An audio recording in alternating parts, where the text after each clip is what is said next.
Namaste, Michelle ji. Namaste, Suparna ji. Namaste. How are you? I am fine. How are you? Doing well, thank you. Doing well. Busy as always, but Yeah. I have to. Yes.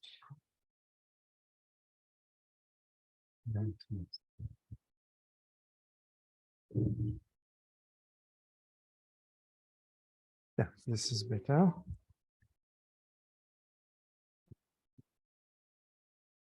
So this is an event in the framework of the G20 preliminary activities, right?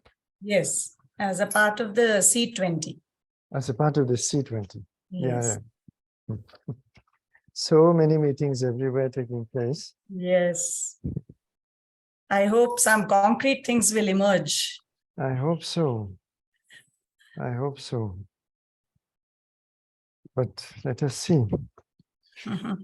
For the environment, it's not very clear what will emerge, but anyhow, let us see.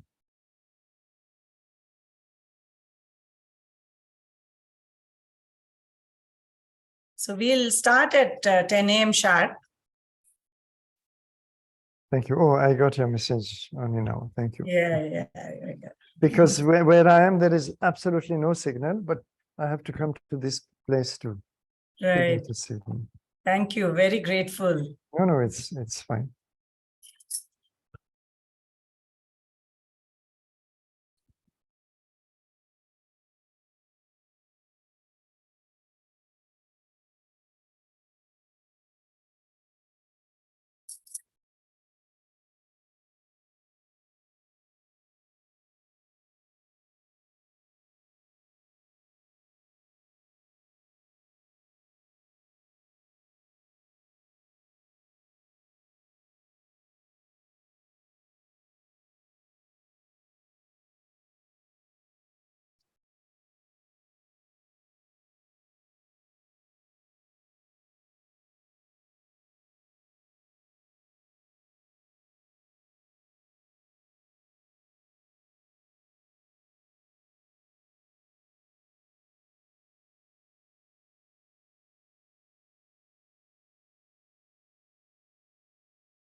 Namaste, Suparna ji. I'm here to help you document. Oh, namaste, Manik ji. Thank you so much. Thank you. Very grateful.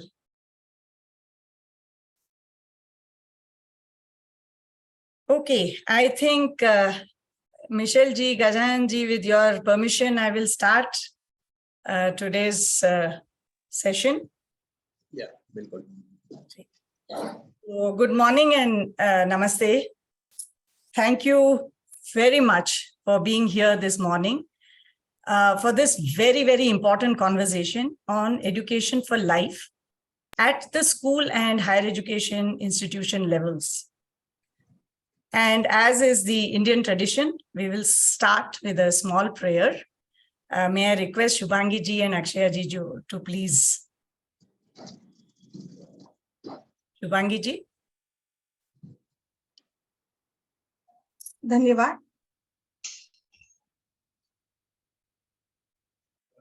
ओम सहना भव सहनौ भुनक्तु सह वीर्यं करवावहै तेजस्विनावधीतमस्तु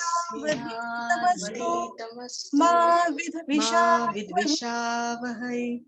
ओम शांति शांति शांति.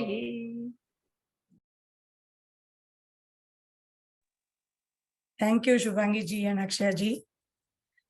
My name is Suparna Divakar, and I'm leading the subgroup on education for life under the larger umbrella of life, that is lifestyle for environment, being anchored by Yojak.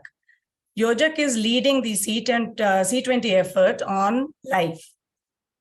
Now, the intent of this webinar is to listen to academics and practitioners who have worked on this theme and learn from their insights, their experiences. And since each of us also has experience and insights, we want to create the space for you to share your inputs from a policy perspective, which we will do in the latter part of this webinar. And we would document these inputs in a way that they can inform the policy brief that we prepare subsequently. This webinar is being held as a precursor to the main LiFE conference that is going to be held in Mumbai on the 3rd and 4th of June. But the intent was that, considering the IPCC report that has just come out, we should probably try to do these with the least carbon impact on the environment, considering that we are talking about life. Before we proceed, here are some house rules. We request you to please keep your mics on mute. And if possible, and you have enough bandwidth, it will be nice to have your videos on so we can see your faces. It sort of helps us to communicate with you and see you. And that's wonderful if it's possible. And as you may be aware, we are recording this session so that it can be available at a later date as well.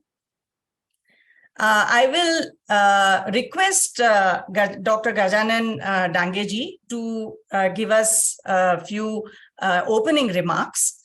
Dr. Gajanan Dange is the president of Yojak Center for Research and Strategic Planning for Sustainable Development. He is also the India coordinator on LiFE, the working group of C20, which is one of the engagements of G20. He is a member of the National Rural Livelihoods Promotion Society under the Ministry of Rural Development, and former member of the Rajiv Gandhi Science and Technology Commission, Government of Maharashtra. I think most important of all, his deep commitment to this entire work that's been happening, the kind of mission he's on, the vision he has for what should happen after we have completed the 3rd and 4th conference, and that's not the end, but in fact, the beginning of a larger sort of engagement that all of us should be involved in. And that vision is extremely inspiring for all of us who have been working in the different working groups of LiFE. Thank you very much for being here, Gajananji. And I invite you to please share a few thoughts on your vision and on your expectation from this webinar. धन्यवाद सुपर्णा जी और सभी उपस्थित लोगों को प्रणाम। Lifestyle for environment इस विषय के अंतर्गत सबसे महत्वपूर्ण विषय एजुकेशन फॉर लाइफ, ये सुपर्णा जी अत्यंत समर्थ पद्धति से इसको देख रही है। इसके लिए मैं उनका धन्यवाद ज्ञापन पहले करता हूं, क्योंकि भारत में हमेशा शिक्षा का उद्देश्य जीवन दृष्टि विकसित करना यह रहा है, और हम लोग हमेशा प्रकृति के साथ अपने एकात्म रिश्ते को अनुभव करने की शिक्षा देते आए हैं, और यह एकात्म भाव को अनुभव करने के लिए हम लोगों ने शिक्षा के द्वारा जीवन मूल्यों को स्थापित करने का प्रयास किया है, और इन जीवन मूल्यों के आधार पर ही हम लोग प्रकृति के साथ कौशल्य के आधार पर अपनी आजीविका चलाते आए। हजारों वर्ष तक खेती करने के बाद भी हमने कभी खेती को नुकसान नहीं पहुंचाया। हमारी आजीविका चलाते समय हमने हमेशा यह ध्यान रखा कि हम लोग प्रकृति का दोहन करें, शोषण नहीं। तो इन जीवन मूल्यों को आधार बनाकर हमारी जीवन दृष्टि का विकास हम लोग शिक्षा द्वारा करते आए। दूसरी एक महत्वपूर्ण बात है जो भारत की विशेषता रही है कि हमने शिक्षा यह विषय हमेशा समाज के अधीन ही माना है। वो चाहे गुरुकुल पद्धति हो या चाहे शिक्षा की किसी भी प्रणाली हो, यह प्रणाली हम हमेशा समाज के आधार पर और समाज द्वारा संचालित, इसी को हम लोग बल देते आए हैं, क्योंकि समाज जीवन की प्राधान्यता सुनिश्चित करने का अधिकार सरकार से भी अधिक समाज को है, और इसीलिए हम लोगों ने शिक्षा हमेशा समाज के अधीन माना। तो आज यह विषय जब हम लोग पूरे विश्व में G20 के प्रेसिडेंसी के समय में सिविल सोसाइटी की विकास की भूमिका की चर्चा कर रहे हैं, तो इसका सबसे महत्वपूर्ण पहलू शिक्षा ही है। तो हम लोग, आप यहाँ उपस्थित सभी महानुभावों का, जो अपने जीवन द्वारा ही एक अनुकरणीय उदाहरण प्रस्तुत कर रहे हैं, मैं सुपर्णा जी को इसीलिए बार बार धन्यवाद देता हूं कि जिस प्रकार के वक्ता उन्होंने ढूंढे हैं वो अपने आप में लिविंग उदाहरण है, जो एक सिविल सोसाइटी ऑर्गेनाइजेशन का एक बहुत महत्वपूर्ण उपक्रम है कि ये C20 में ऐसे उदाहरणों को डॉक्यूमेंट करना और विश्व के सामने प्रस्तुत करना। तो आप जैसे सभी लोगों का अनुभव हम लोग सुनेंगे और हम सब लोग साथ मिलकर के इस पर्यावरण की जो चुनौती है उसको जीवन मूल्यों के आधार पर पुनर्स्थापित करने का प्रयास करेंगे। मैं पुनः एक बार सुपर्णा जी को बहुत बहुत धन्यवाद देता हूं और यहाँ उपस्थित सभी महानुभावों का स्वागत करता हूं। धन्यवाद।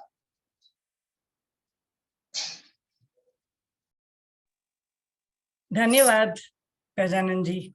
Thank you very much. And as you said, education is very much embedded in our society, in our way of life, and life as a pun, right? Life as lifestyle for environment, but also life as Jivan. So thank you very much for sharing your thoughts on this. We have today Professor Michel Danino, who is here to share perspectives from NEP 2020 on life in schools and higher education institutions. I'm sure many of us already know of Professor Michel, but in any case, I will give a very, very brief introduction. There is an entire wiki page on Professor Michel Danino and the work he is doing, and so I would invite you to look at that. Professor is a professor at IIT Gandhinagar. He is a member of several committees and commissions, including the Indian Council for Historical Research. But for me, very close is that he is a member of the National Steering Committee for National Curriculum Framework. And since I'm a member of the Technical Secretariat for the National Curriculum Framework, we have been interacting very frequently. And I have been completely inspired and learned a lot from my interactions with Michel ji. Professor Michel Danino has received a Padma Shri. He has written several books. One of them is called The Lost River on the Trail of the Saraswati. If you have not had an opportunity to read this book, I would invite you to read it. It brings goosebumps if you read the book. It's just amazing. He has a deep interest in environmental issues and what is going on in the world around us, the choices we are making, etc. And the attempt is to integrate these insights into the National Curriculum Framework as well. He is a member of the National Commission for History of Science, and he has a very short time with us. He will be leaving for another meeting at 10:30. So I will hand over very quickly to Michel ji so that we don't waste his time too much. Thank you very much, Michel ji. Can I hand over to you? Over to you, please. Michel ji. Thank you. Namaste, Suparnaji. Namaste, Dr. Gajanan Dange, and all the organizers of this event. Thank you very much for inviting me. We all, I think, are quite conscious of the challenges ahead of us as far as the environment is concerned. So I will not spend much time on the negative, alarming picture that we should all be aware of. Rather, I would like to jump into the topic, which is what can we do with this new education policy being now turned into an implementable, hopefully implementable national curriculum framework. What can we do to raise the level of environmental awareness, consciousness, and what can we do to ensure that, you know, the coming generations in India, but perhaps if we do it right, it could also inspire other countries, because other countries are looking at what is happening with the new national education policy, to ensure that the coming generations do better than the past ones, because we have not done justice to the legacy that we are leaving in terms of the planet's condition for the coming generations. So first of all, I'd like to briefly say that, of course, the NEP is emphasizing the need for developing environmental awareness quite a lot. And the National Curriculum Framework, the drafts we are working on are already stressing that. And also, we are reminded that it is one of the constitutional duties to protect the national resources, forests and rivers and so on.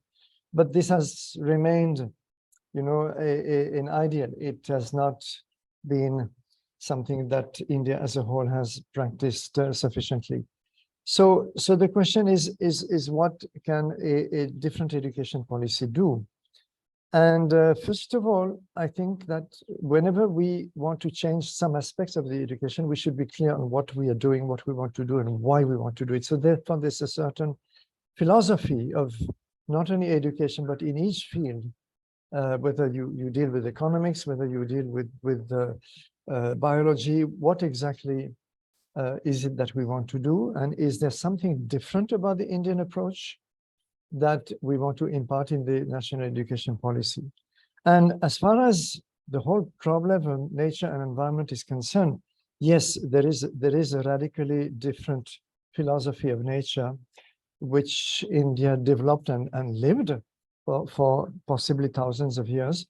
Not India alone. In fact, many of the, you know, so-called pagan religions, they say the pre-Judeo-Christian cultures across the world, many native cultures, many tribal cultures had very similar approach to nature and a certain philosophy, which can be simply summed up as saying that we are an integral part of nature. We are intimately connected at all levels with it, and therefore the Western approach, which is, well, I say Western, I should be elaborating, but there's no time, you know, about what derives from the whole Judeo-Christian concept of nature as a creation fairly independent from the divine aspect, which is not the Indian idea, of course, because nature is as divine as everything else.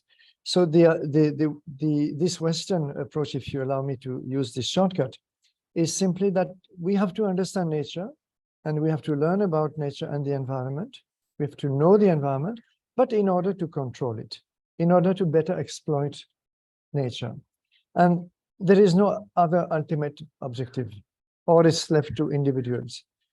So this is what is, you know, implied in the whole consumption-driven system of economics, which a number of Western thinkers and economists, I often refer to Ernst Schumacher, but there have been many others, have actually decried. Ernst Schumacher's whole teaching was that, you know, the West is making a fundamental mistake of putting consumption at the center of economics, whereas it should put human well-being, human happiness, human satisfaction at the center of economics and not consumption. So he was not heard, of course, and none of his other, you know, contemporary thinkers were heard much. But now coming back to India, what is it that we can do? And here there are certain very clear objectives. The first is that at school level, this starts right from the foundational stage, what we call the first 5 years, and it has to grow with the later stages. is to reconnect the child to nature and the environment. Reconnect in a way that is not abstract, bookish. It's not about learning facts and figures. Okay, some facts and figures will be useful along the way, but just as illustrations, it's rather to heal this disconnect which the education that we have followed before independence, after independence, which completely disconnects the child from any living environment at all levels.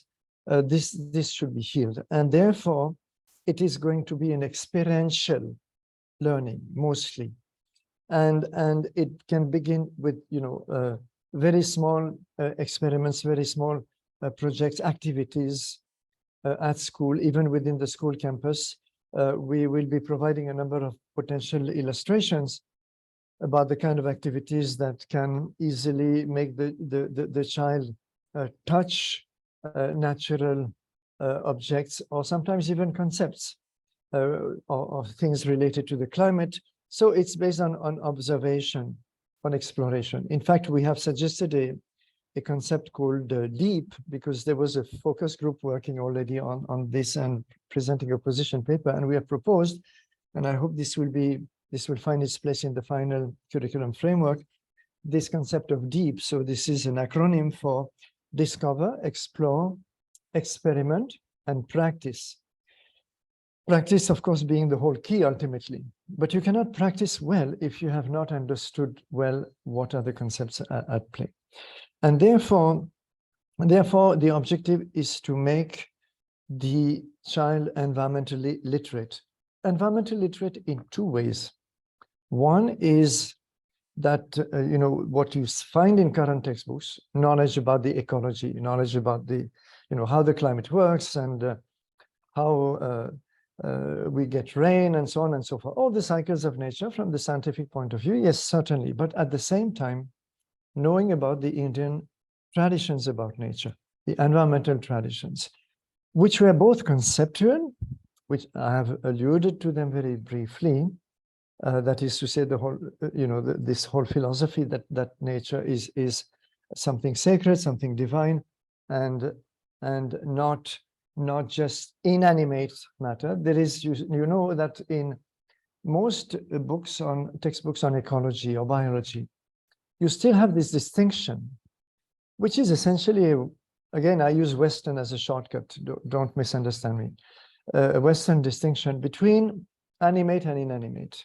You see, so I saw myself a textbook, and I've quoted it in some articles on education, saying that, for example, stone is inanimate, and all the way to the sun is inanimate. From the Indian conception, this is totally absurd. There is nothing inanimate, there is consciousness everywhere. And of course, there's plenty of consciousness in the sun. Otherwise, we wouldn't be here talking about it. So therefore, this whole, we have to be very conscious that we are dealing with two very, very different philosophical conceptual frameworks. And we have to make a choice that the child must become aware of this Indian concept, but also practices, because they were practices of nature conservation. You all know them probably much better than I do. We find them in inscriptions, we find them in the Arthashastra, we find them in Ashoka's edicts, we find them in a lot of source material of how forests was to be conserved, how sanctuaries were to be created, how even sometimes wildlife was to be given medical treatment if necessary, how water was to be managed, and there's a huge amount of literature on water management systems in ancient India, and thousands of inscriptions also. And therefore, all these are extremely valuable and traditions, because their relevance to the modern crisis is extremely easy to establish. And in fact, we find more and more people going back to these, for example, these water management systems to see what we can learn and adapt to our present conditions. So the relevance is very real. This is not something just, of scholarly interest for people who study the past. It is something that we can still derive information from. And of course, there's no time to speak about the whole aspect of agriculture, which derives from it, and how India was able to feed its population for thousands of years quite successfully. So therefore, this awareness and understanding of these, this whole approach to the environment and nature in India is something that has to be quite at the core of this effort to make the child sensitive to the environment. It's an important ingredient. Now, in practice, how is this going to happen? Well, there can be, and I may not take you through the whole details because they're still being worked out. There will be perhaps specialized modules, specialized courses at times, especially as we move to higher stages.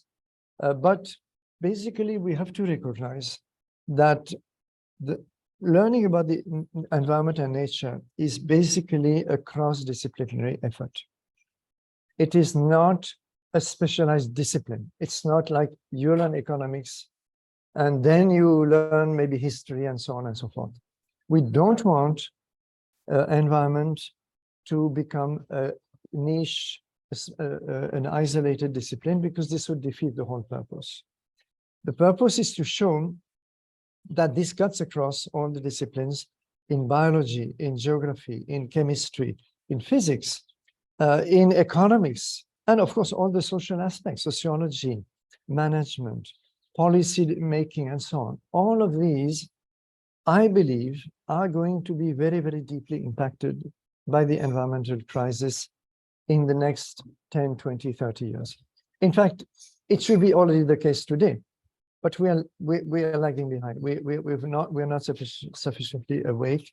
Of course, many individuals are. I'm talking at the collective level of looking at India as a whole. We are definitely not aware. There's a very, very grave blindness. Is it deliberate sometimes, or is it simply out of sheer ignorance? But there's a very grave lack of sensitivity to the environment and realization. If you see the amount of waste of energy and materials that we still indulge in, it is very worrisome in some ways. So therefore, we want to show the child that we can deal with the environment in all those disciplines. And I saw some skeptical smiles in my own institution, IIT Gandhinagar, when I told them, because we were asked to project the IIT 10 years hence. I said, look, in 10 years, there will be only one discipline. It will be environmental sciences. There will be basically nothing else.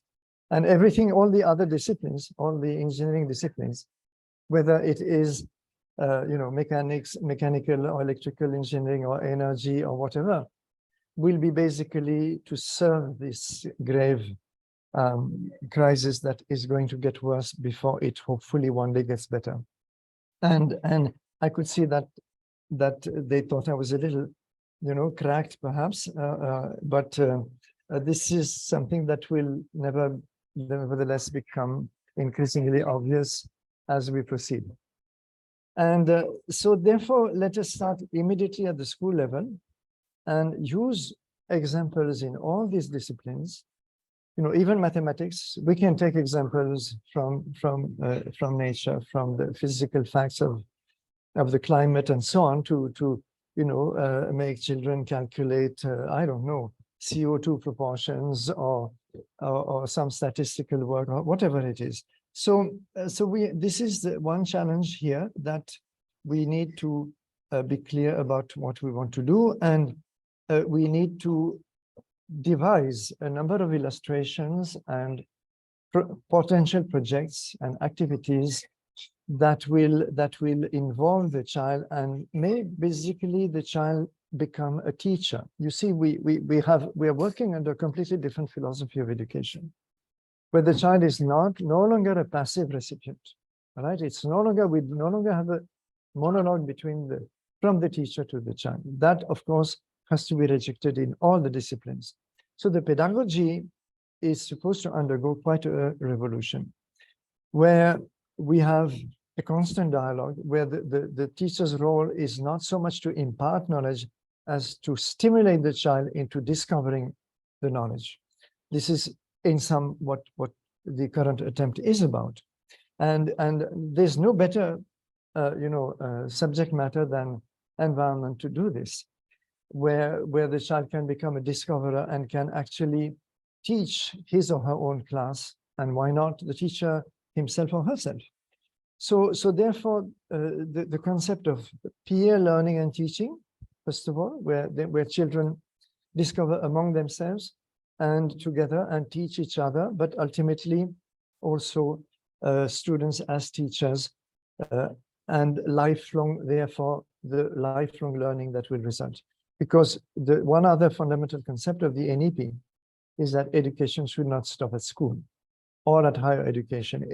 It's not because you have a degree one day that you are educated. The philosophy is that we are never educated enough. We should continue self-educating in all possible manners all lifelong. So now coming very briefly to higher education, this is something that I cannot speak much about right now because UGC is in the process of elaborating its new curriculum framework, where basically there's a great emphasis on flexibility and also on opening to Indian knowledge systems. So we are hoping that nature, environment will find an important place there. And this, again, can be integrated easily, naturally in all the disciplines. And sufficient, it's, very much, unfortunately, at the higher education level, a matter of working out the credit system in a way that rewards the students and also gives the student enough freedom to choose, let us say, music plus environment plus this or that. So therefore, flexibility is at the center of the fresh effort. But once again, there I'm very sure that from year to year we will see a greater awareness in the need for all students, whatever stream they choose, to be exposed to the problems of environment and think about how to devise solutions. These solutions are sometimes technical. Yes, why not? If you can use technology to reduce the severity of the crisis, well and good, but they are also at a higher level. They are philosophical. What are we doing with our life? What is the objective of life? Is it to consume more and more? Is it to own more and more? Or is it simply to go back to a certain philosophy of frugality, which was very much the Indian way of taking from nature just what you need, but also returning to nature. So this whole concept should become more and more present in the students' consciousness. What am I returning to nature? I take this, I take that, but what am I giving back? So this fundamental approach for me is far more important than the technical or technological aspects, which of course have their place and should be developed, no doubt about it.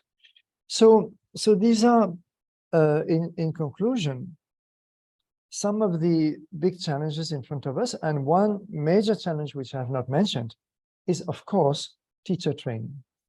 Because if we are not going to, first of all, sensitize the teachers and make them understand all the fundamental points, which I have very briefly surveyed here, then it's not going to work. We will fall back into, textbook-centered teaching. You open on page so and so, and let us read this paragraph, and that's it. So this is not acceptable for the NEP and for the curriculum framework we are designing. And therefore, fundamental changes in teacher training to make the teacher something completely different, an agent of stimulation above anything else. This is one major challenge we have to address. And then, of course, the challenge of whether what we are doing is sufficient. Is it too little, too late? Or is it something that can still bring about a change? Of course, we must hope for the latter, and we must work towards it. But I think that the change is going to take years to become fully implemented. The whole NEP curriculum framework will not happen overnight. We are quite aware that, we are dealing with a colossal machinery. The Indian school education and higher education are among the biggest such machines in any country. And therefore, it's going to take some years for the whole system to change. And yet there is a great urgency. So this is part of the paradox. So I will end with these words, and we must keep hoping and working and make sure that at least the coming generations do better than what we have done. Thank you very much. Thank you so much, Michelle ji. And I wish you could have stayed on, because the three speakers who follow you have actually done some of the things that you have been referring to in terms of taking the principles into practice, the combination of science with the philosophy. And it would be wonderful. It would have been great if you could have just stayed on. I am very sure, but I apologize for not being able to. Yeah, But I will watch, since you are recording. I'll certainly watch the talks of the next speakers, and my apologies to them. Yeah, no, but thank you so much for sharing your insights. And it is definitely setting the tone for the rest of the conversations today. Thank you so much for making the time in your busy schedule to share these thoughts with us. Thank you very much. Thank you, Suparna. Thank you. Namaste.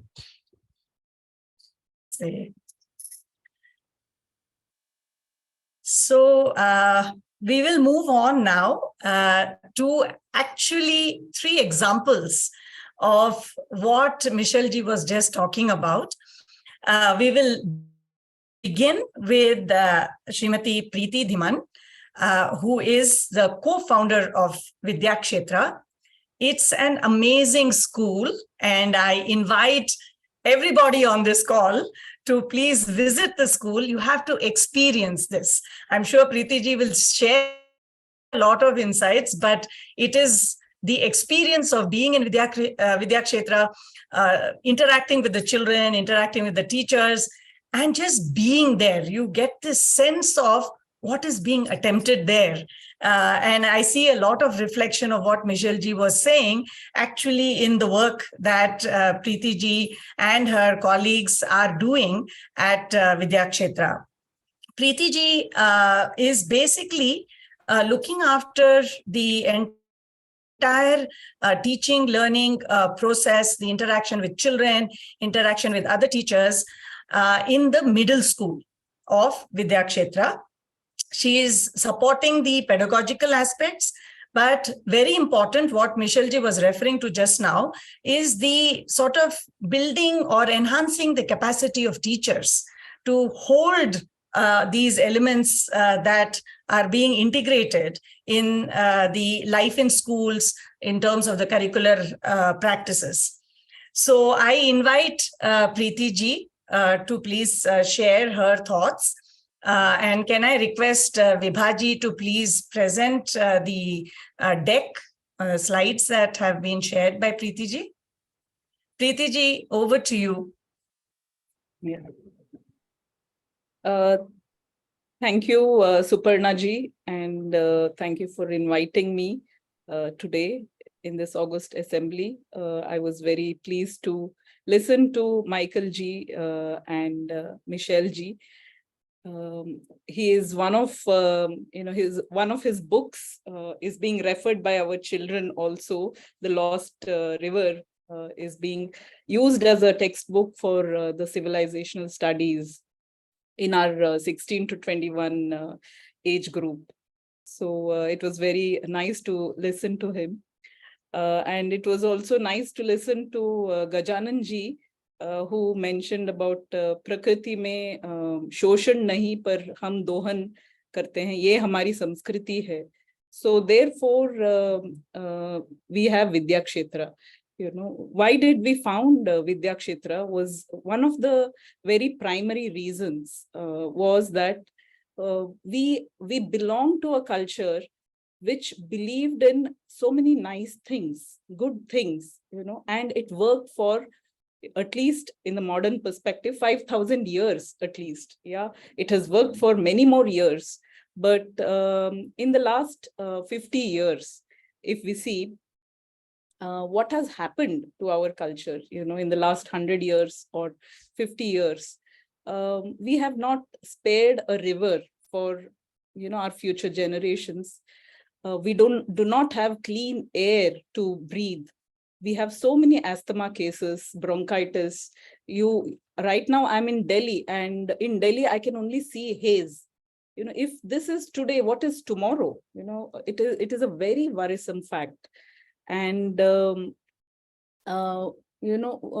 Mother Earth, we're simply exploiting her. And this is not the Samskriti we come from. And we need to, as Michelle ji rightly said, sensitize. We need to sensitize. We cannot, the answer is not in throwing money over the problem. We cannot say, I'll pay 100 rupees and this is my carbon offsetting money, where, there's a huge disconnect. So is somebody moving my slides?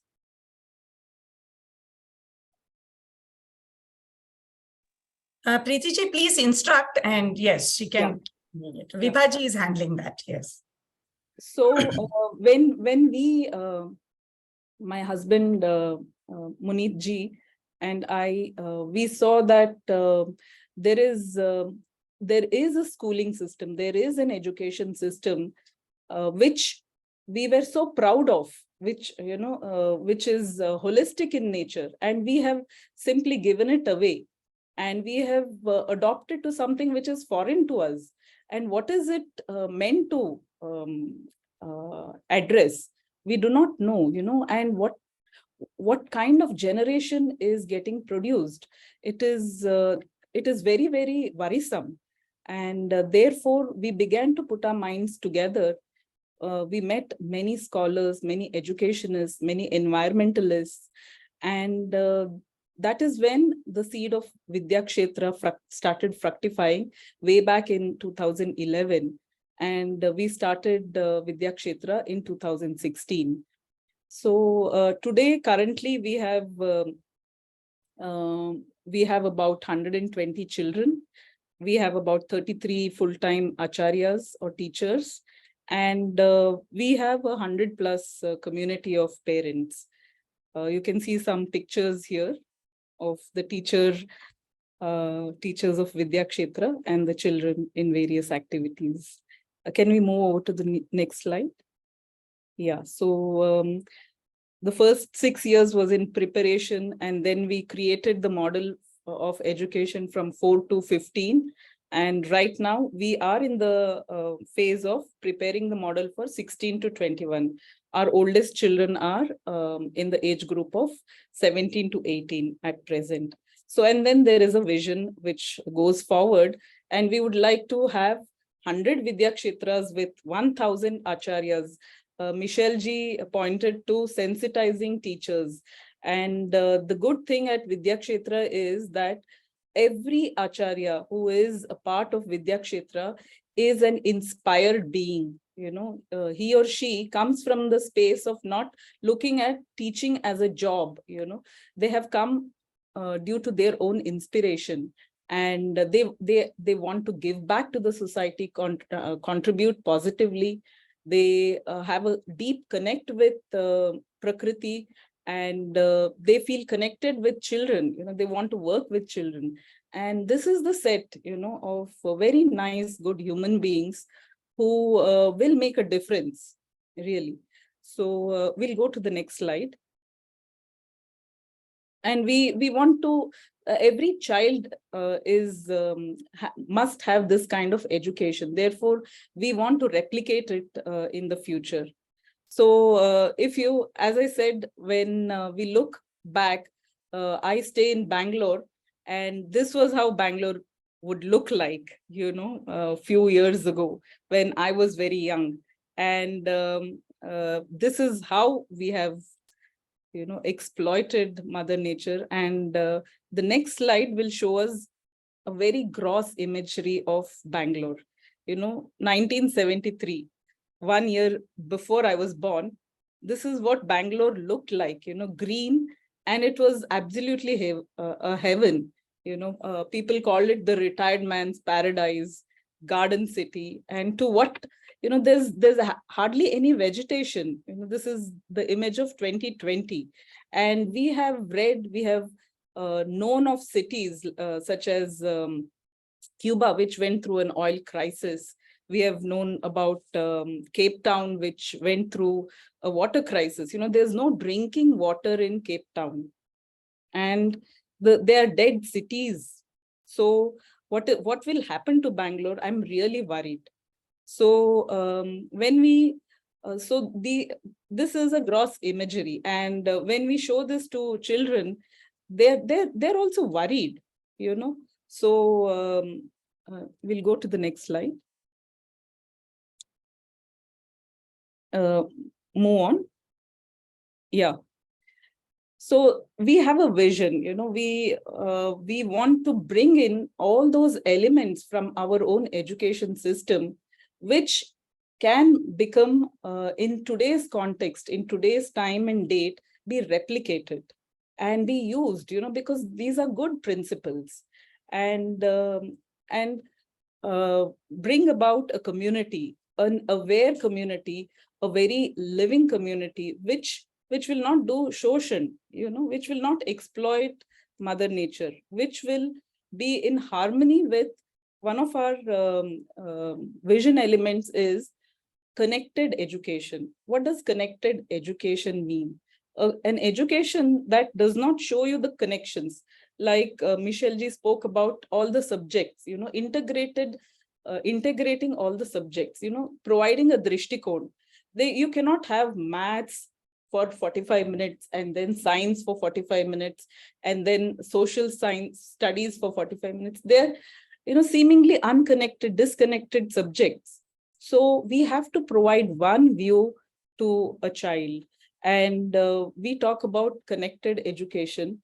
So how do we develop connections? Connected education, we develop connections. For example, I'll take the example of a mother. A mother provides food, she prepares food with so much of time, effort, and feeds the child with love. And the child develops a connection, a bond, a loving bond with the mother. When you do something for someone, that is how you develop a connection. This is a principle. And children, when they are exposed to doing rather than opening the textbook and reading, then they understand, they feel the connections. So this is how we develop connections for the child in every subject. We do not have textbooks. So every child goes through something called the head, heart, and hand education. So we have an exposure to 24 subjects, and children are exposed to a whole host of subjects, which are, of course, academics. They are head-oriented subjects, if I may say so. And then there is the hand-oriented subjects. We have, our children are exposed to 1 hour of Krishi. Can we move on to the next slide?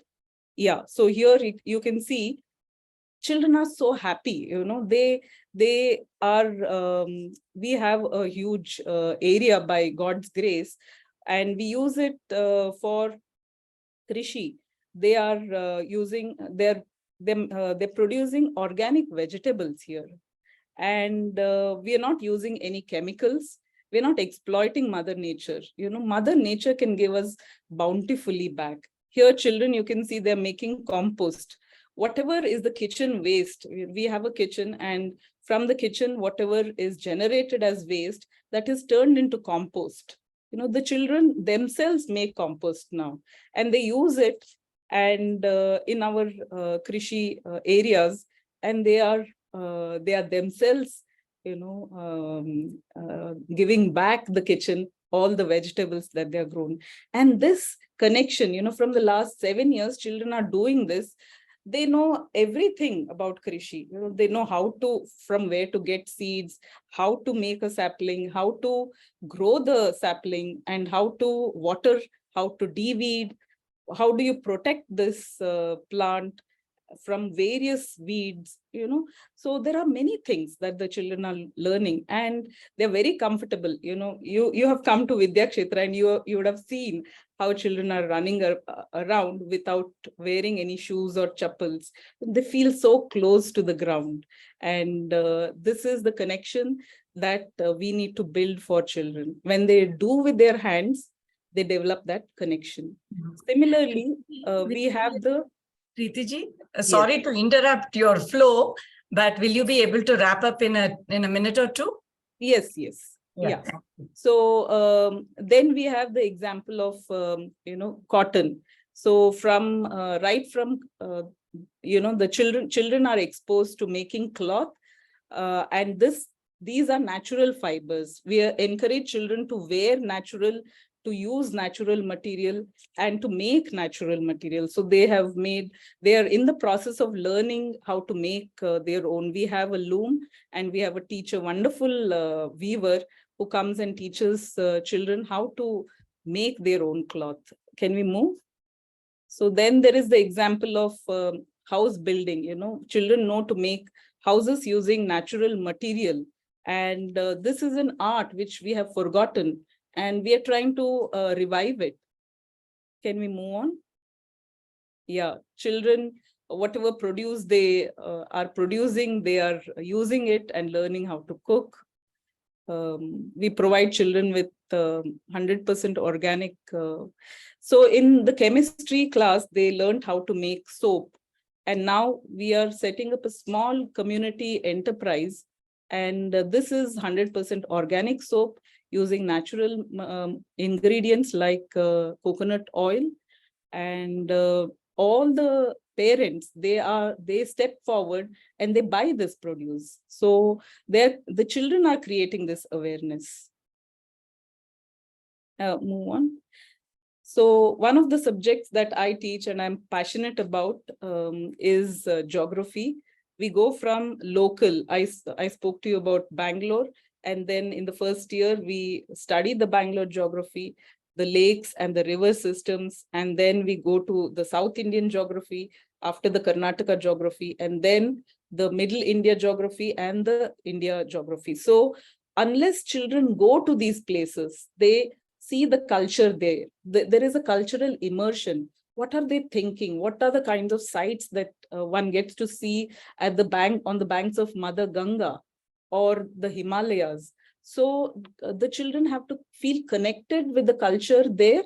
And these are the connections that we are providing for the children. We cannot just say, India mein kya rakha hai. I've heard this statement. But when the children see that India is so abundantly rich in its natural resources, there's so much of variety, people are happy. And when they feel these connections, that is when something magical can happen, is what we believe, really, Suparna ji. And this is what we are, this is a small part of what we are doing. And sorry for rushing through some of those parts. All of you are welcome to visit Vidya Kshetra. We are open, knowledge is to be shared.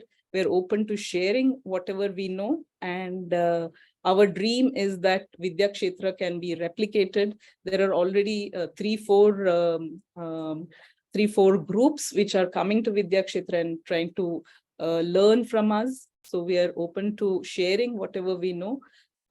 Thank you very much for allowing me to share few of my thoughts. Namaste. Namaste. And thank you so much, Preeti ji. I think this sense of connectedness is very visible at Vidya Kshetra. And children are truly in love with Mother Earth. And I think one of the challenges we have today is how do you make people fall in love again with Mother Earth, right? Somewhere we have seen her as sort of khazana of resources, rather than, a life-giving mother, right? And that shift, it needs to happen, not just in our heads, and in our hearts, but also what it results in terms of outcomes through our hands. So thank you so much. And I'm so sorry that we had to rush you in this thing. No problem. Very sorry about that. Thank you. Thank you very much. We have with us Dr. Murali Rangarajan. He is the chairperson for the Center of Excellence in Advanced Materials and Green Technologies. He is a professor of Department of Chemical Engineering and Material Science at Amrita Vishwa Vidyapeetham in Coimbatore. And one very, very interesting, what shall we say, curricular intervention that he has designed and has been implementing is something called living labs. And when we heard about this, we felt that from a higher education perspective, and like Michelle ji was saying, you know, there's a process of churning happening in higher education. We thought this would be a very useful intervention for us to learn about and for him to share his experience and his insights from living labs. So, Dr. Murali, over to you, please. Thank you so much. Thank you for your nice. Just one moment. Sorry about this. My laptop has been acting up throughout. I hope you can hear me clearly. Yes. Thank you for your very nice introduction. One small correction though, I did not design Live-in Labs. It was designed by our Chancellor Amma, and it is being implemented primarily by the Dean of School for Sustainable Development, Dr. Manisha Ramesh. I have had the fortune of participating in it.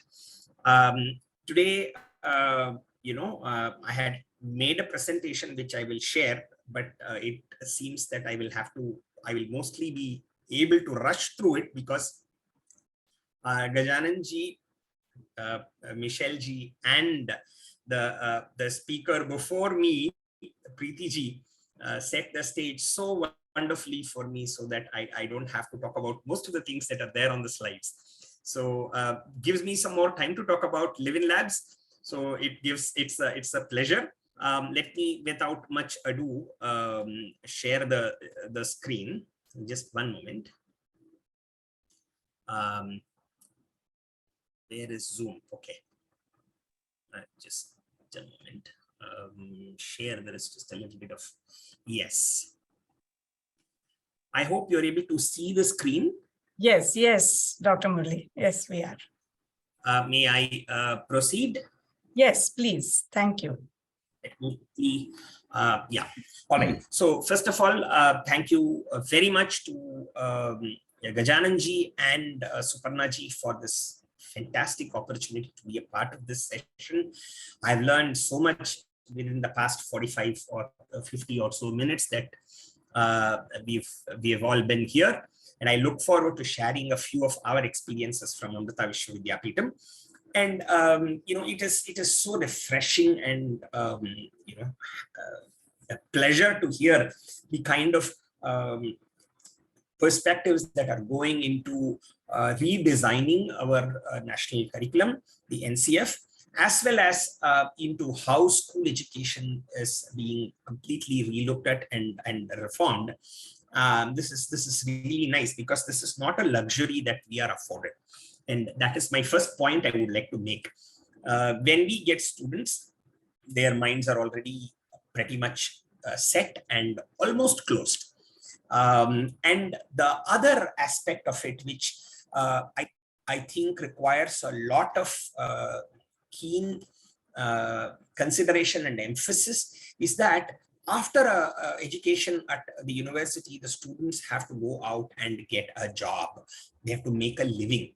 And that is something that we have to fundamentally cater to over and above everything else.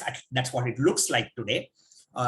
Because if you look at parents, those are the first questions. The students, those are the first questions that come up. So we have a very compressed time frame with students who often are immersed, and they're about 17, 18 years of a lifestyle and outlook which is completely in dissonance and conflict with all that we have been hearing so far. And then we have 4 years with them, at most 3 to 5 years, typically 4 years on an average with them, by which time we have to make some intervention and plant some seeds inside. And so a lot of this presentation is going to be in a hurry because we are in a hurry. So I would like to start with some words from our the Chancellor as well as the Chair of C20, Srimati Amritandamayi Devi. Nature is so out of balance these days. We need to proceed carefully with the awareness that each of us has a responsibility to protect Mother Nature. But these days, it seems everyone is aware of their rights, but no one is aware of their responsibilities. Now, these are phrases that the students are very well aware of when they come in. And they are, they've been, inculcated with this kind of a thinking where these two are binaries and oftentimes in conflict, right? That is the thought process that the students come with. And so we start with showing them what kind of a war we are waging with ourselves. And since this session is at the other side of it is lifestyle for environment, so I'm taking climate change as an example, but this is not the only way in which we discuss this. Now, going forward, I'm not going to talk about any of these things. These are all really, really well known. So picture is worth 1,000 words. So, whether it is global warming or ice melting or sea level rise and the consequences of all of these. So these are all very well known. The key problems in terms of these tipping elements, which are the sort of feedback loops, which are unstable, unsustainable, very well known. And yet we go on with this kind of a lifestyle. I mean, this picture, when I saw it, was deeply, deeply disturbing, right? And so is this, and so is the other, so are the other two as well. So if you take just one product like plastic, which comes from reckless mining of, reckless exploitation of our resource, natural resource, what have we done? And that's just one of the products, right? So basically this war that we are waging on ourselves, it's all these I'm going to say are well known, but what probably is going to slightly be different is the sort of hurry, the sort of sort of condensation that we have to do to sort of hit them hard and make them see certain things, right? So even though human activities are causing adverse climate changes and there is unequivocal scientific evidence for it, we are not clear as to why we should make changes to our lifestyles at an individual level or a family level, community level, society level, a country level, right? We seek to maintain, sustain the status quo of what we will see, of course. What is the outlook of life that we believe in so much that we stake our very survival on it? Because these climate change crises are threatening our very survival as a species. And if we have to understand this, we have to look at our ways of life because they are a manifestation of our vision of life, the outlook of life, right? So what do our ways of life reveal? As every one of us was talking about, this is not just the consumption. Consumption is the visible part. It is the unfettered objectification followed by commodification, followed by consumption of the other. And the other is not just natural resources or living organisms or other human beings, women. In fact, if you look at C20 and most of the issues that are being debated through these 14 working groups, they all can be traced back to this fundamental problem. The othering of everything else, and then the objectification, commodification, and consumption of them, right? So this objectification, as Michel G rightly pointed out, Tejanan Ji rightly pointed out, repudiates the fundamental interconnectedness of all universe. And then it disconnects the subject, each of us individuals, from the objects. And therefore, you can have a disregard for the disparities of well-beings of all the living beings, and disregard for the unsustainable depletion and damage of ecosystems. So this has to be inculcated, shown to the students, which we try to do in our courses, various courses that we have. We'll talk about how that is being done in the last part of the presentation. And this breeds an unhealthy competition where a subject seeks to dominate the other. And we show them that this is what you've been subject to. And this is what is happening even in this university. You are, still in terms of when you are looking at 4 years down the line, what is your employment and whatnot, what is the pay package that you're going to get? There are all these competitions that are there. We have to fight the system that we deal with on a day-to-day basis. And So if you look at it, this dominion, this intent to, this thirst to dominate is our vision. And that means if the domination is our vision and unfettered objectification, commodification, consumptions are our ways, and we are indoctrinating our children in this from childhood, those children that are not the few fortunate to go through an education system like Vidya Kshetra, right? So the sort of unhealthy competitions that are bred into our education system.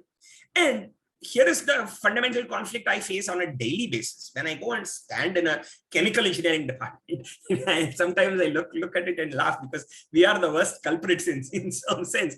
I have to teach them, right, how to feed into this objectification, commodification, consumption monster, right? Success in a career is based on how much value we can add to this particular way of life, right? So this is a conflict. So at different levels, we keep fighting these wars of dominion, and no wonder it is all unsustainable. So coming to what we teach, right? So there are the principles part of it, and there are the practice part of it. So the first part of the presentation, now this part of the presentation is going to focus on the core principles of Sanatana Dharma, which everyone knows, but again, it's a condensed, urgent version that we have to give. So we have 5 principles that I put up. One is starts with Ishavasyamidam Sarvam. The entire universe is pervaded by the divine. That means that emphasizes the fundamental interconnectedness of all entities. The second one, which is again well known, Satchidanandam Brahma, Satyam Jnanam Anantam Brahma, the divine is conscious, Sat, Chit exists, conscious, and exists in perpetuity, Ananta. What follows is not often emphasized or looked at in this perspective, communicated enough. The key takeaway for these kids, which they resonate with, is that only those manifestations. Yes, 1 second, Murliji. Any other manifestation that is in conflict with 1 second. Yes, thank you. Yes. There was some background. This becomes the philosophical basis for sustainability that we teach. So the third one is again from Hitopadesha, well known. This how does this whole divinity manifest? It manifests through this dharma, right? Ahara Nidra. All living species have the following common needs and urges, and humans are distinguished from other species by their understanding and practice of dharma. And in this, life manifests through choices. In biology, they call it response to stimulus, and choices arise from free will, but the free will is fairly minimum for plants and animals, maximum for humans, right? So the fourth principle is what is dharma, then that which sustains, that which is sustained. So dharayati, dhriyate. So when we are looking at this, so what is the So what is the one that is that sustains is our vision of life, is what sustains our way of life. So in both ways, it is dharma, right? And this manifests through choices. I'll just skip this whole slide. So the fifth principle is dharmo rakshati rakshitaha. So dharma protects those that protect it. And this gives a practical definition of sustainability. If your vision of life is sustainable, then the way of life emanating from it becomes feasible. Otherwise, it's going to break down. What is sustainable? Go back to the first 2 principles.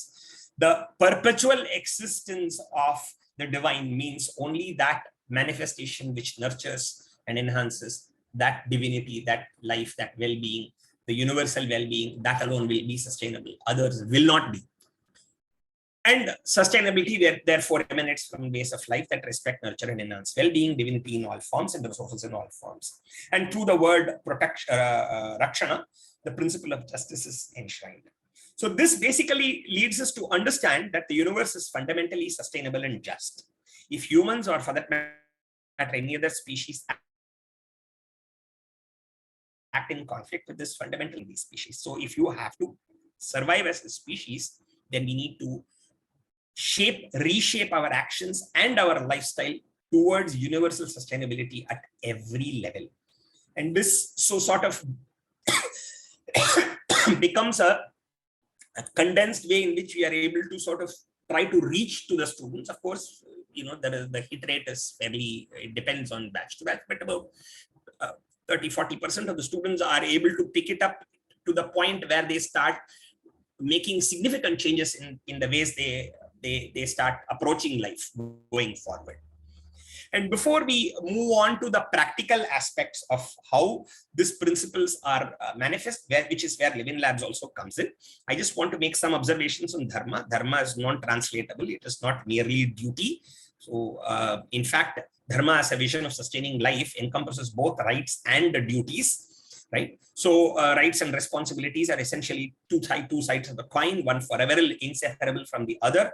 Both have to sustain and perpetuate divinity in life.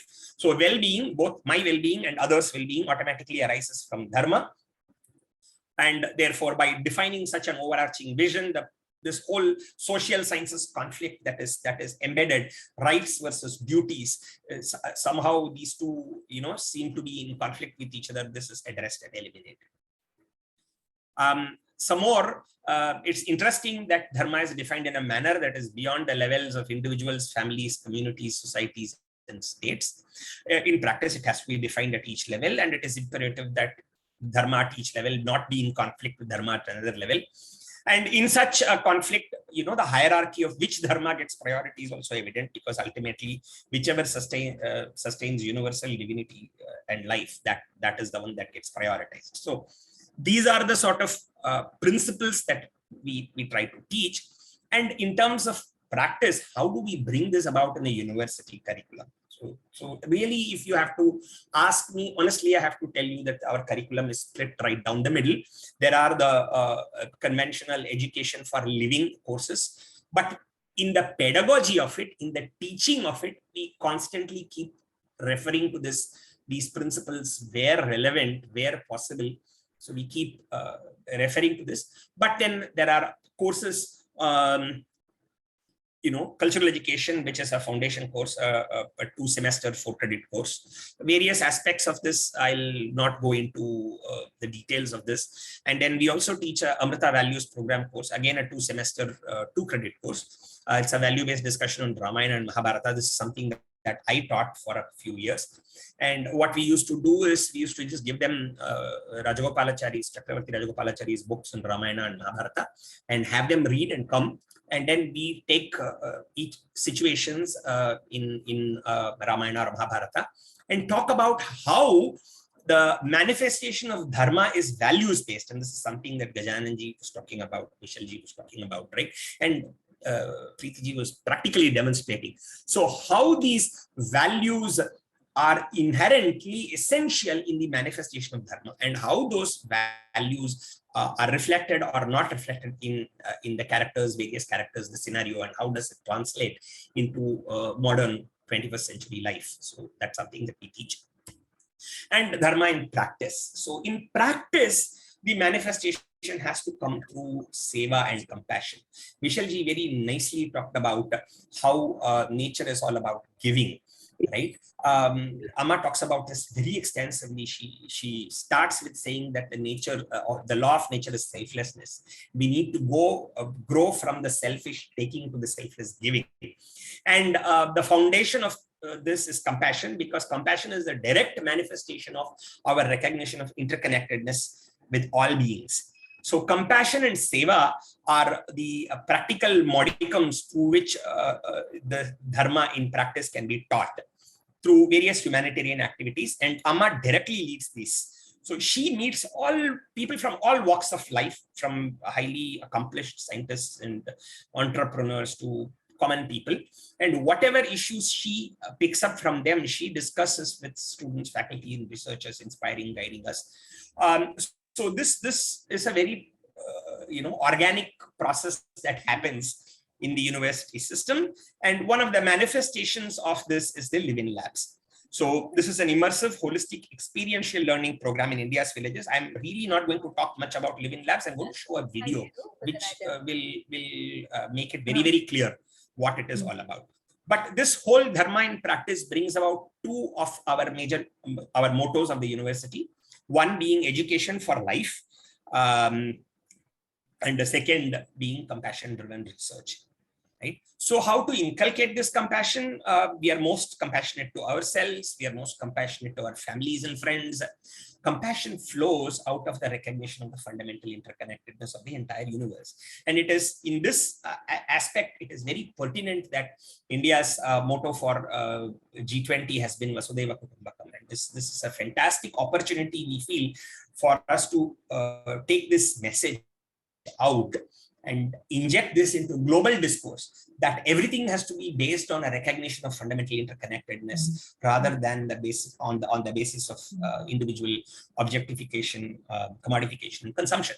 Right. So this point is the ultimate sum and substance of the whole presentation that I've been trying to make. That the purpose of education is to manifest the universal interconnectedness as a lived experience, which Preeti ji very beautifully brought it out, right? And how do we do this at the university level? And before I move on to this whole Murli ji, are you able to hear me? I want to raise one very, very major flag of concern. It is not at all enough for us to look at education as a silo and address this, because at the end of the education, if these students are going to go out into a world where they have to promote, nurture, and sustain this whole objectification, commodification, consumption, then we are just shifting the conflict from the education to this juncture where they have to move out. Right. So this requires a much more significant engagement with other stakeholders and not just the government. And we do not have the time. And that is coming from where I am in terms of being in a university setting, as well as coordinating this subgroup on net zero emissions management. Climate clock is ticking. We simply do not have time. I wish we had the sort of the luxury for a positive outlook that and the time that even as learned an expert as Michel G projected today. Of course, I'm sure he knows the urgency of it, but he's 100% right in saying that there is only going to be one discipline, environmental science, and I will say it's not one discipline, environmental science, and that discipline will be survival of humanity. That is how bad the situation is. Going through so many thousands of pages of these IPCC reports and so on and so forth. Murli ji, can you hear me? So we simply do not have that time, but how are we going to deal with negotiating with the other stakeholders who are so invested in this model of consumption that it's going to take a huge effort to shake them out, and they don't have the luxury of going through 15 years of education again. So how are we going to do this? It is something that we need to address. Murli ji, within these 4 years, when we are talking about education, life, it has passion to them. It has to empower the youth, educate, empower the citizens that it reaches out to and empowers the community that it is rooted in. And with this, I will just close this presentation, and I will just share a video. I'll not play the whole video. I'll just play a very part of it. I hope you're able to hear the video.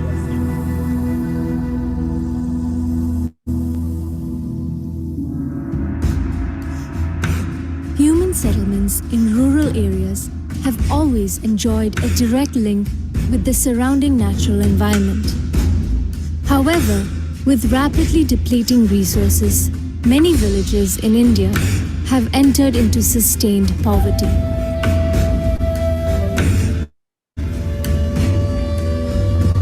In 2013, Amrita Vishwa Vidyapeetham, guided by its Chancellor, Srimata Amritanandamayi Devi, launched the Live in Labs program. We have made this program in such a manner that it has closely knitted the interdisciplinary domains together to bring in the solution. We give the students an opportunity to see the rural community, be in that environment, in the rural community, along with them, live with them. So automatically, compassion will be generated in their heart, which provides them an opportunity to to find out what are the challenges they are facing and how their technical knowledge can be used to provide it as a solution. The Live in Labs program continuously strives to achieve the UN Sustainable Development Goals by fostering self-reliant communities. Bachelor's, master's, and PhD students from all over the world can spend 2 weeks to 6 months working with Amrita faculty and students at one of the program sites. After a comprehensive orientation session and team formation, program participants will live in and explore the village to identify challenges and co-design a proposed solution. Implementation, evaluation, and making improvements will happen after testing the solution in the university's labs. For any technological solution to be viable, to be sustained, you need to be with the community in designing the solution. That is one of the major things we train them in the whole process, where they'll work with them in coming up with the design. They look into it, what is their needs, so that they can come up with affordable, adaptable, sustainable solution, which will make sure that the technological solutions will become a success.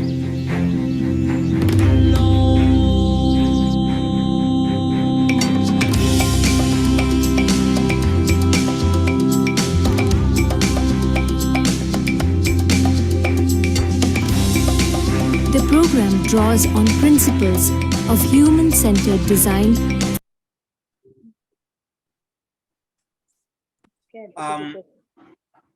Okay, I think I will close at this point. I was messaging Shubhangi ji, for whatever reason I could not hear anything from the other side again. So I had to I have to log out and log in, I think, but thank you so much. I didn't mean to take more time than I intended to, but I hope the presentation was visible and audible, and I hope the video was also visible and audible.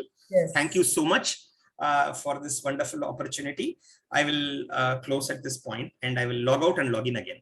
Thank you. Thank you. Thank you. So this was very inspiring, and I think a reminder to all of us about the heritage that we have, the kind of rich heritage and traditions that we are all born with, being born in Bharat. And I think just getting reminded of that is a very important part of this journey as well. Thank you so much, Murli ji. Now we move on to the next inspiration we have, and that is Deep Jyoti Brahma. He is the co-founder and executive director of Farm to Food Foundation, and he is a recipient of the very prestigious Ashoka Fellowship. Deep has been working with young people and transforming this attitude that has sort of got developed, a negative attitude towards agriculture or working with soil, and integrating a learning model which enables this kind of hands-on experience for young children to be able to work with nature, work with soil, and again, fall in love with Mother Earth.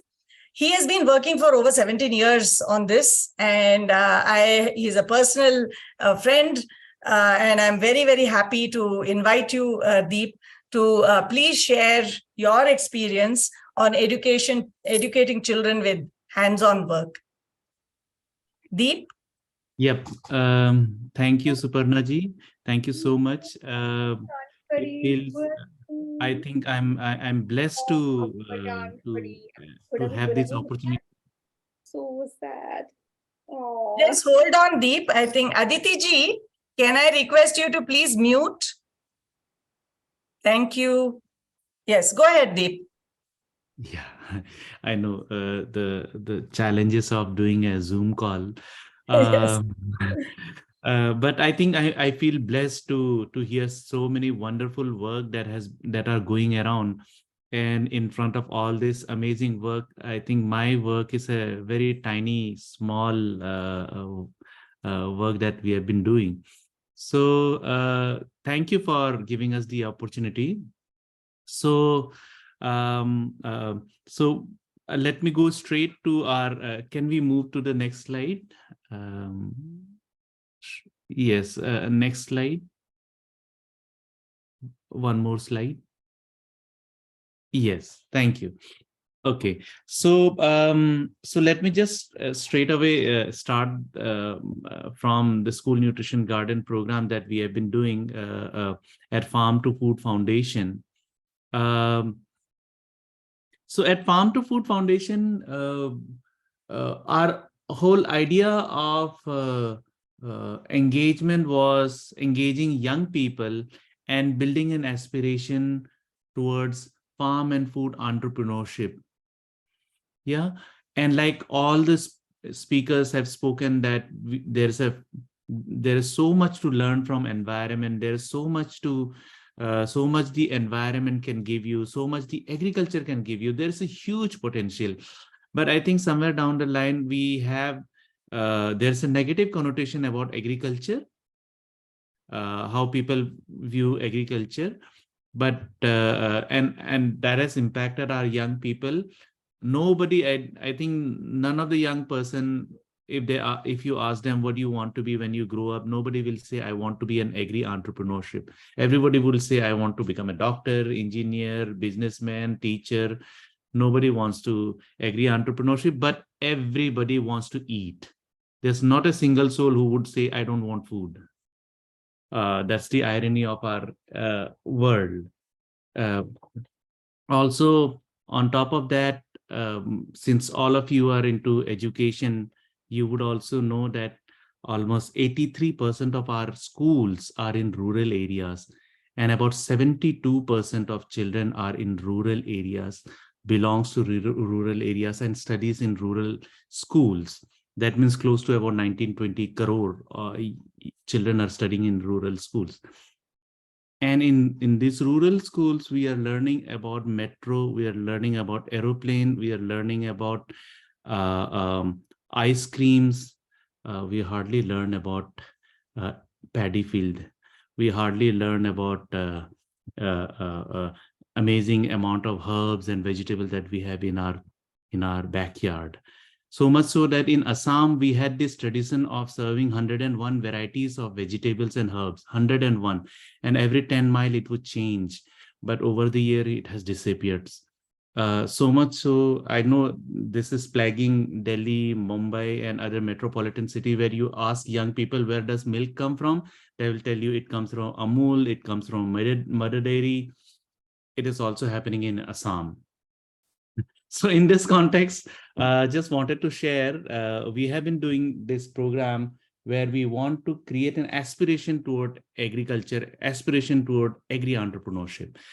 And also why agriculture is, for us, it is very important that we engage with the environment around us. Like all the speakers have spoken about it, the importance of building relationship with the environment around us, building relationship with the society around us.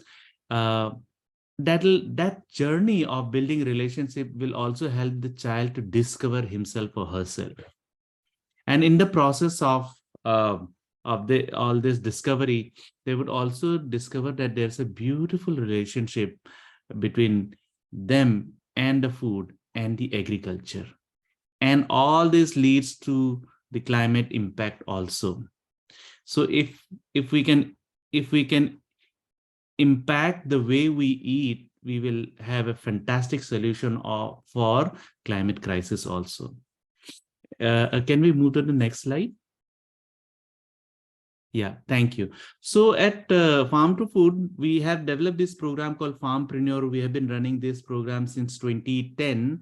And the three very integral component of this program is nutrition, education, and entrepreneurship.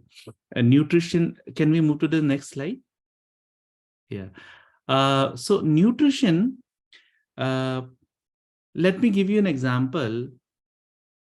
We were doing an orientation of parents one day in one of the government school, and one of the mother came up to us and said, Deepda, the program that you're doing is fantastic.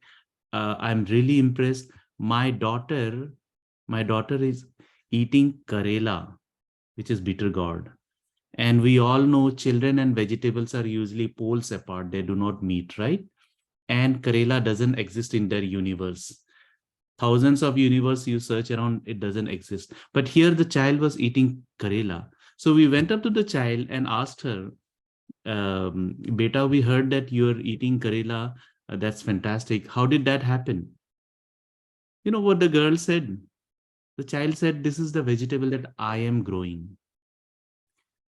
I am growing. And that ownership brings the entire change. No amount of lectures will bring in that beautiful transformation. Can we move to the next slide? Thank you.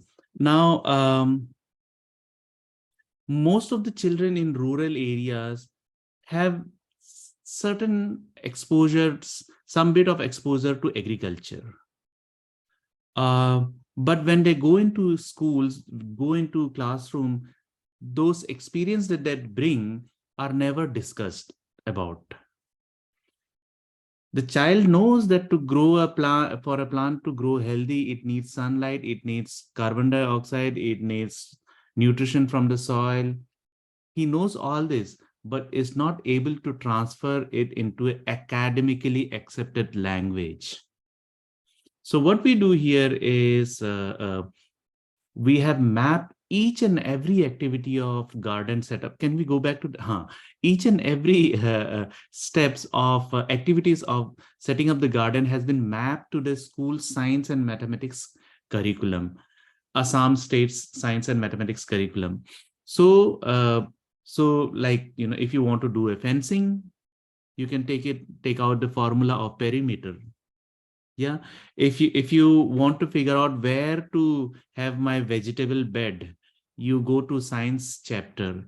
If you want to figure out how much vegetable do I need to grow, children can very well go back to their maths textbook and pick up the data science chapter. Yeah, so X amount of vegetable. So therefore, the entire garden has become open science laboratory. So you can see children are having fun. In fact, one of the boy you can see, you know, inversely hanging in the far corner of the picture is probably enjoying more. But children always love to be outside, and what better opportunity than to engage them in an agriculture and farming activity. Can we move to the next slide? Yeah. So what we do is all these vegetables that children are growing, they don't just supply to the midday meal scheme, they sell it to the midday meal schemes. Government of India has created this fantastic program called midday meal schemes, and there they have, you know, in Assam it is 5 rupees, it is probably about 6 rupees something paisa for per child per meal. So out of that, the vegetable money is then given to each child in a month. So in a month, this 12-year-old girl is earning about 5 rupees or 10 rupees, but that 5 rupees or 10 rupees is his or her first agriculture enterprise earning. So that again brings in the transformational change and impact on in the child, and the child starts looking at entrepreneurship, agri-entrepreneurship as a viable career option. Can we move to the next slide? So some of the critical element of our school nutrition garden is, can we move to the next slide? Another slide. Yes. You know, these days environment, not just these days, environmental education has been most of the time relegated to planting trees.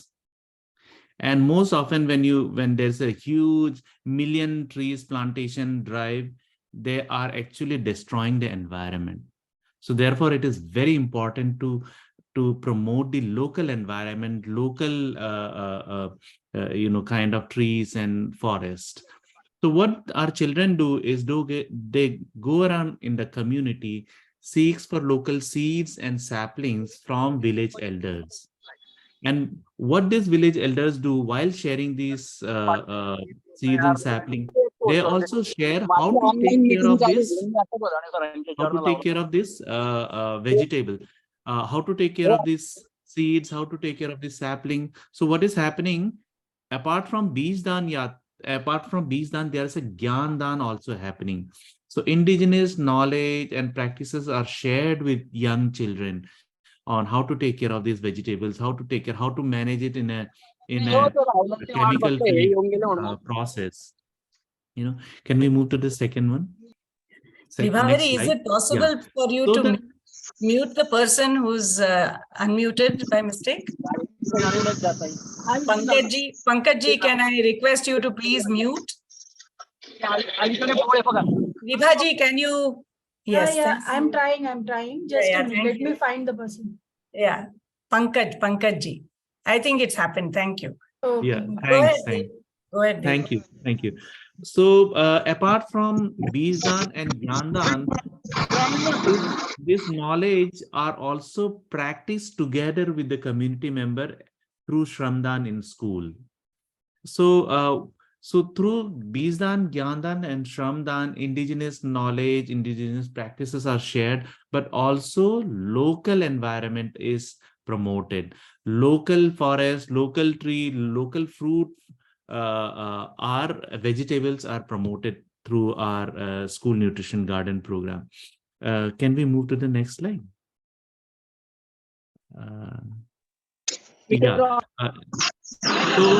So what has happened is we've been running this program in about 100 schools in Assam. And then in 2016, government of Assam adopted the program. And then in 2017, we were invited by the MHRD ministry, and we were asked to present our program. Then Minister of Education, HRD Minister Prakash Javadekar really appreciated our program. And that was 2017. Then in 2020, through the newspaper, we got to know that the program was adopted for 1.2 million schools across the country. So whichever school serves midday meal will have to have compulsorily a school nutrition garden. So that's the big, I think, achievement for all of us, not just for Farm to Food, but for all the young people who have been engaging with this program for such a long time. But yeah, so this is basically a small work that we have been doing. We are a tiny organization doing chotu sa work, but really happy to be here and learn so much from all of you. Thank you so much. Thank you, Deep. Thank you very much. And I know you are not in India at the moment. I don't know what time zone you are in, but thank you very much for making this happen. And I'm 12 and a half hour ulta. So it's like 12 a.m. in the morning here. Oh, I'm so sorry, but thank you so much for making this happen. Very grateful. I think a lot of principles are emerging from the work that you shared, as well as the work that has been shared by Murli ji, by Preeti ji. And I'm hoping that all of these we will be able to bring together in our concept note as well. We are at 11:35 and we have a hard stop at 12, I think.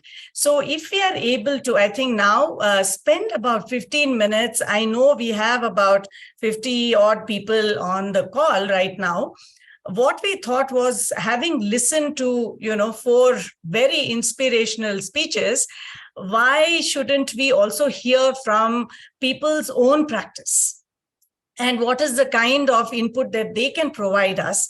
Because I think just the idea of a so-called bottoms-up approach is very, very important and should inform what the C20 concept note that goes out will be. So we are going to now go into breakout rooms. We will give you a question to sort of discuss briefly. It will be just for 15 minutes. But I would sort of urge you to give every member of your group an opportunity to share. So please do plan your time accordingly. What we have done is to create a Google Doc with your group number. So you can document straight away into that Google Doc. We will share the link. you can in the chat. And so it'll help us to collate later because it will be documented by you in your group, right? So we will, I think Vibhavari ji will help us with that. The question is, what are your suggestions / inputs for the policy brief on education for life? I'm just going to copy this and put it into the chat. I have done it. Oh, you have done it. Thank you so much. Thank you. And Vibhaji has also put the document here, Google Doc. Kindly, please take the link. If you click on it, you will be able to go there. And you have the edit option. It'll be very nice if you can stay in the groups that each page has a group number. Please stay with that group. And please write down your points in that particular page. It'll help us to collate. And we will see you back in the main room in 15 minutes. Vibhaji. Yeah. Thank you. Thank you very much.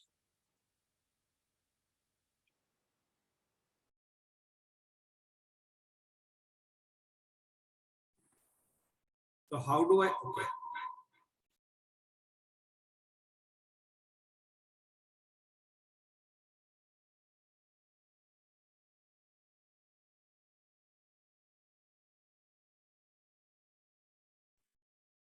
Suparna ji, you're not audible. You're on mute.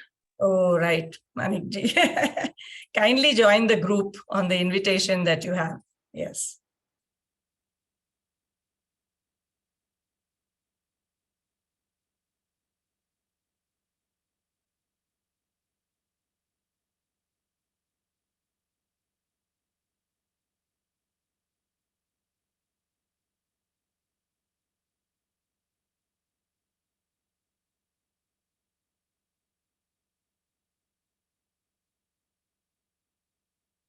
Please do join. I think there's an invitation that you have that you can see on your screen. Kindly join the groups that you've been allotted to for this discussion. Manjula ji, Mithul ji, Manishita, kindly join. Thank you. Shambhavi ji.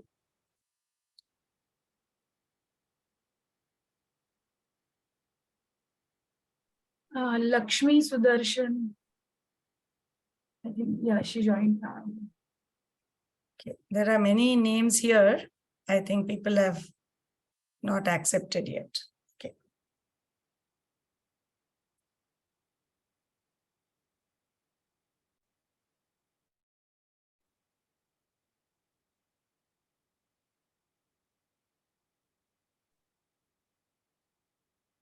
Vibha, should we also go to various rooms? What should we do? Yeah, please. I think it will be useful if you can. Okay, because people might not know how to start or something like that, right? So group 1 has already started putting stuff. Okay. You don't want them to discuss, you just want them to put it in the... No, they are discussing and putting, I think. Okay, good.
Yeah. Please tell me.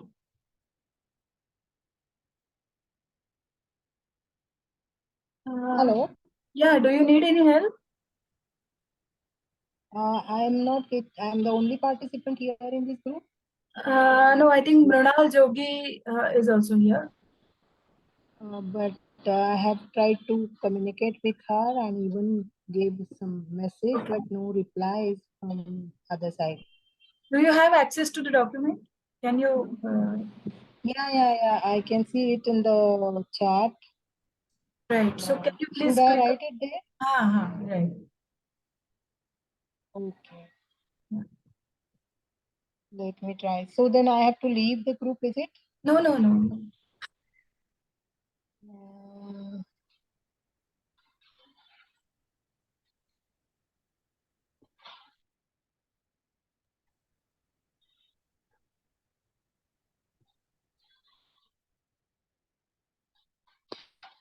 Then I can't see the link here in this chat box.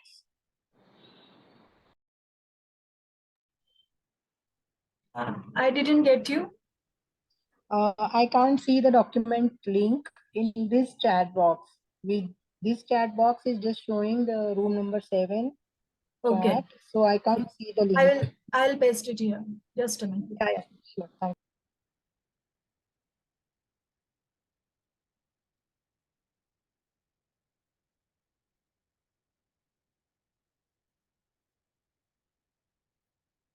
Okay. So I'm going to another room now. Okay.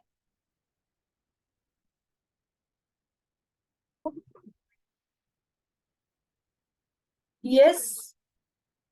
Anything you want to tell me?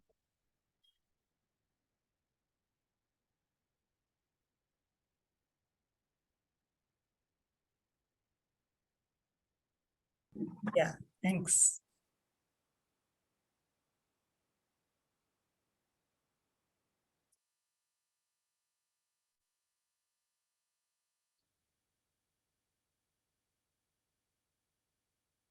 Suparna ji, Yes, Vibha, I'm here. people are asking for help. I don't know What why. help? What help? Then they can click on. There is an icon which says that if you want some help, you can ask the host. The thing is that we are not the host, so I'm not able to see any option. So you are not able to see any option. No, I'm like a regular participant. Oh, why? Wait a minute. I'll assign you some room. Vibha, can you make Suparna ji the co-host? Okay. आणि मला पण करून टाक, then we can see whatever people are asking. If you can make 2 co-hosts. Right. Yeah. I'll just check. Suparna ji, now you're the co-host, so you can put any room you want, but just make sure that you come back to the main room. Yeah, don't worry. I am quite this thing. I use Zoom a lot. Yeah, I'll just go visit. So, Manikta, you can also go to Srinivas M room too. Okay. Yeah.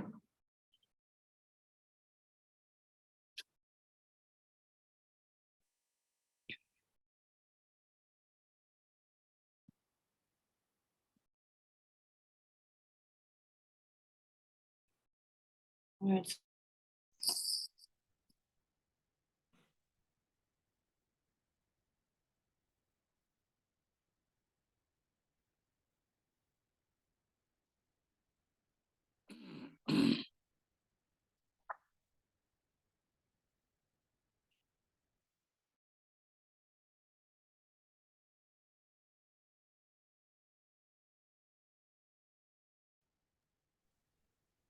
Yes.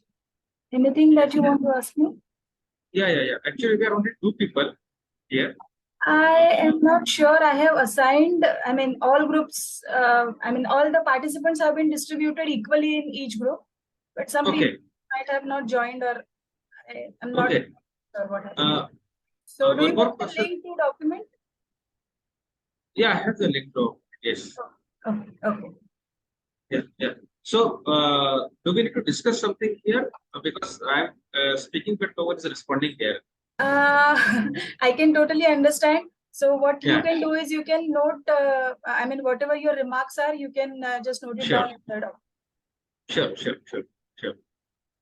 So I will leave this room if your query is solved.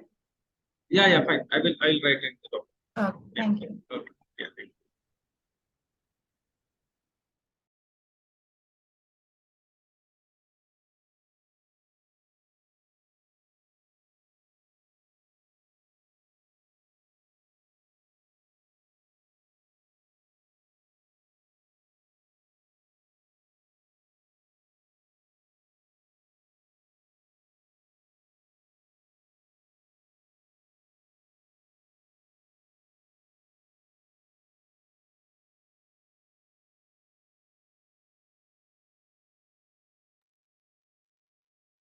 Yes, Vanita ji, do you हाँ want? Ma'am, ये webinar जो था वो खत्म हो गया है क्या? नहीं नहीं नहीं, खत्म नहीं हुआ है।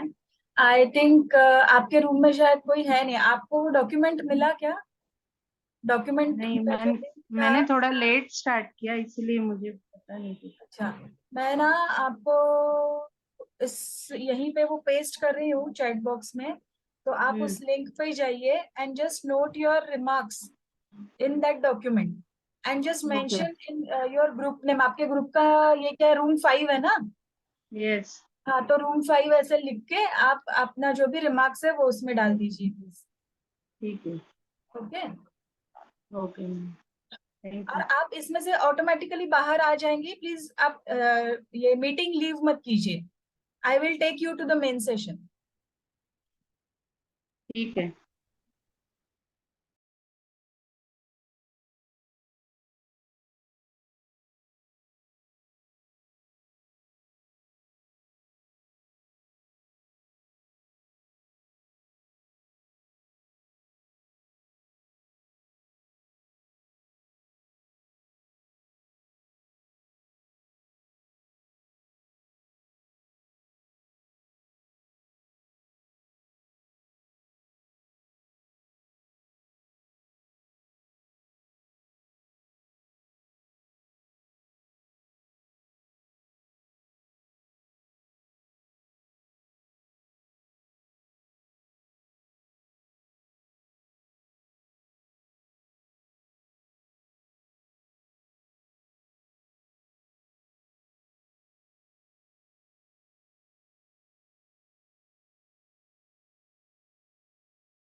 I think we will need to close the Zoom rooms in another 2 minutes. Okay, okay. We'll just. Your voice, it's gone. Yeah, I think we'll just broadcast saying 2 minutes. Can we do that? I'll. What should I say? We will. That you have 2 minutes left.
Suparnaji, should I close the rooms?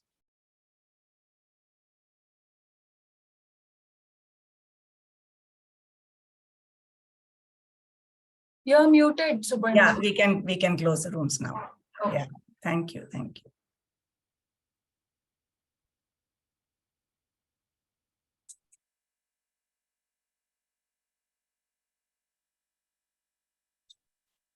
Okay, we'll just wait. People are just coming back to the main room. Right. Yeah, we'll just wait for a few minutes. Let everyone join us. I can see the document is It's quite getting filled up. Yes, it is. It is getting filled up, and that's really fantastic. Very happy to see. Thank you so much. This is wonderful.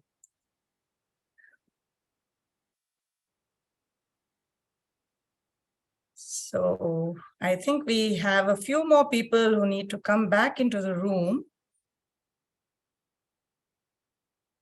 Viva, all the rooms have been closed, right? Yes, just 1 second left. Right, right. Okay. So people will come back now. So 40, 43, see, people are Yes. joining. Yes, yes, yes.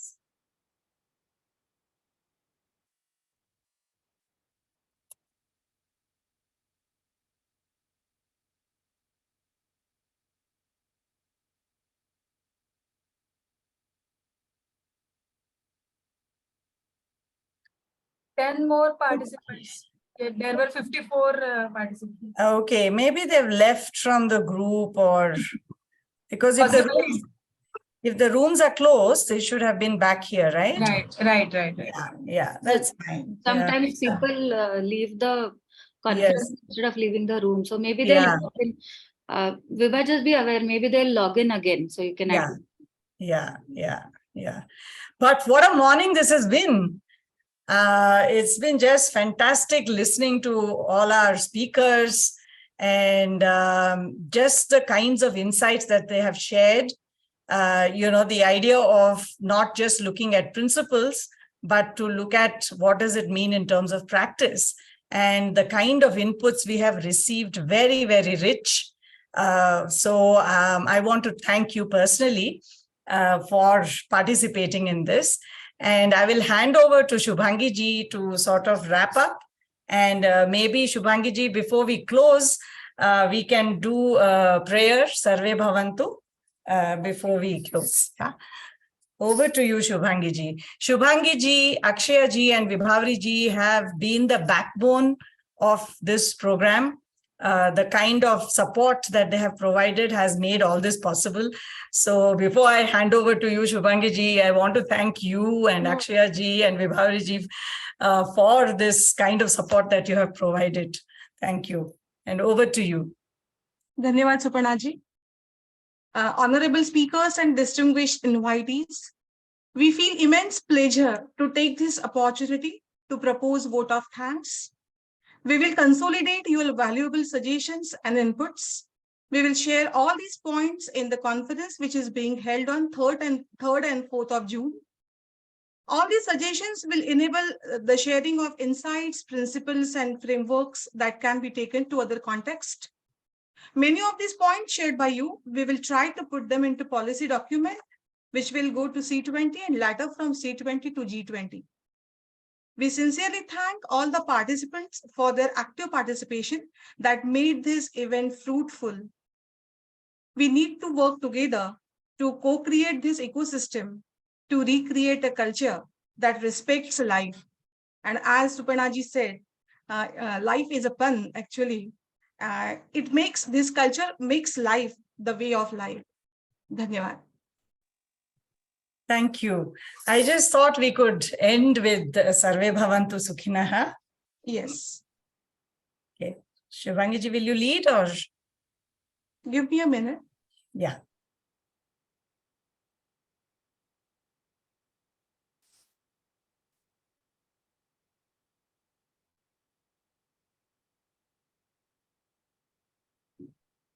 Om Sahana Bhavatu Sahanau Bhunattu सहवीर्यं करवावहै तेजस्विनावधीतमस्तु मा विद्विषावहै ओम शांति शांति शांति। धन्यवाद, नमस्कार। Dhanyavad. Thank you. Thank you very much for participating in this very important Thank you conversation. so much. Thank you. Namaste. Namaste. Can I end the meeting for all? Let's just wait, Vibhaji. Okay. Okay, Ram Ram, Radhe Radhe, Hare Krishna. Ram Ram. Ram Ram. Ram Ram.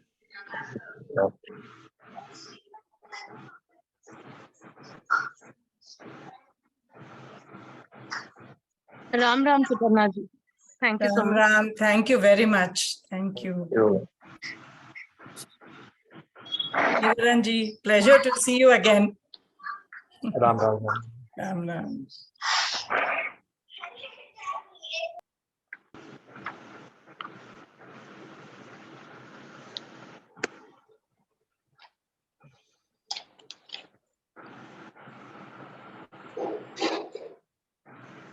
Murali ji full video हमको भेज दीजिए एक बार।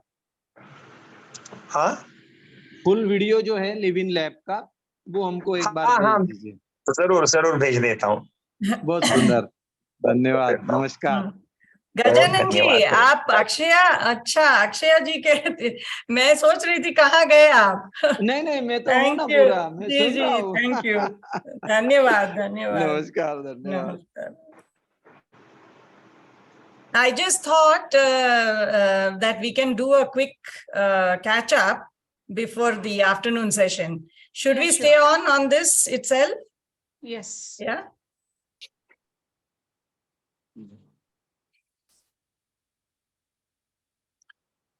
Okay, I think people are not logging out, so maybe we can connect again on a Google Meet or something. Shall I send a link? We can close this meeting and Yes. come Yeah. back on the same. We can come back on the same one. Yeah. We connect back on this? Okay. Yes. Okay, okay, sure, sure. Thank you, thank you. I'll just end the meeting for all first, and then I'll again. We'll all come back on the same. Okay, yeah, thank you.